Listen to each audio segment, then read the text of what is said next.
করে নিয়ে এই স্টেটমেন্ট আদায় করা হয়েছে জোরপূর্বক। যদি এরকম কিছু হয়ে থাকে এটা আসলেই অত্যন্ত শঙ্কাজনক। 5ই আগস্টের পরের বাংলাদেশে আমরা যদি আবারও আগের মতো, এটা আসলে ঢাকা বিশ্ববিদ্যালয়ের গেস্ট রুম হতো, আপনারা জানেন আমাদের এখানে আয়নাঘর ছিল যেগুলো 5ই আগস্টের গণঅভ্যুত্থানের ফলে এখন অকার্যকর, সেই প্র্যাকটিসের দিকে আমরা যাচ্ছি কিনা এটাও একটা শঙ্কার বিষয়। সিসিটিভি ফুটেজে দাবি করা হচ্ছে যে আপনি বাইকে চড়ে গিয়েছিলেন ঠিক ভোর রাতে, আপনি গিয়েছিলেন সেখানে?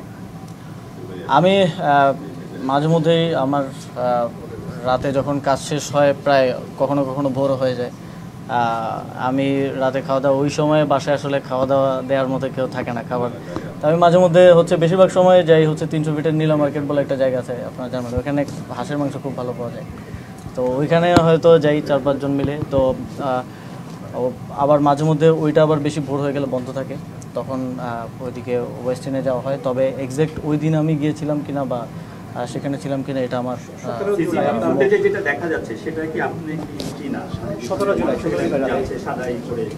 এখন দেখেন সিসিটিভি ফুটেজে হেলমেট পরা যে কাউকে যদি আমাকে বলে দাবি করা হয়, এটা কতটুকু আসলে বিশ্বাসযোগ্য বা কতটুকু, আমি এই বিষয়ে আর বেশি কিছু বলতে চাই না, কারণ এটা তদন্তের অধীনে একটা বিষয়, যেহেতু তারপরে অনেক কিছু বললাম, কারণ আমার বিষয়ে যেহেতু এলিগেশন আসছে আমি সেজন্য বললাম আর কি।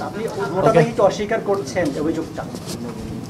হ্যাঁ, এর সাথে ভাই আমার কোনো ধরনের সম্পৃক্ততা নাই, এবং আমার মনে হয় না এখনও কেউ এরকম কোনো প্রমাণ দিতে পেরেছেন আমার সম্পৃক্ততা আছে। বরং আরও যার সাক্ষাৎকার নেওয়া হয়েছে, এই সাক্ষাৎকারটা একজন রাজনৈতিক নেতার বাসায় একজনকে জোরপূর্বক নেওয়া হয়েছে বলে যে অভিযোগ এসেছে, এটাও অত্যন্ত গুরুতর একটা অভিযোগ, এবং সেটা পরিবারের দিক থেকে এসেছে, যথেষ্ট রিলায়েবলও এখন পর্যন্ত মনে হচ্ছে।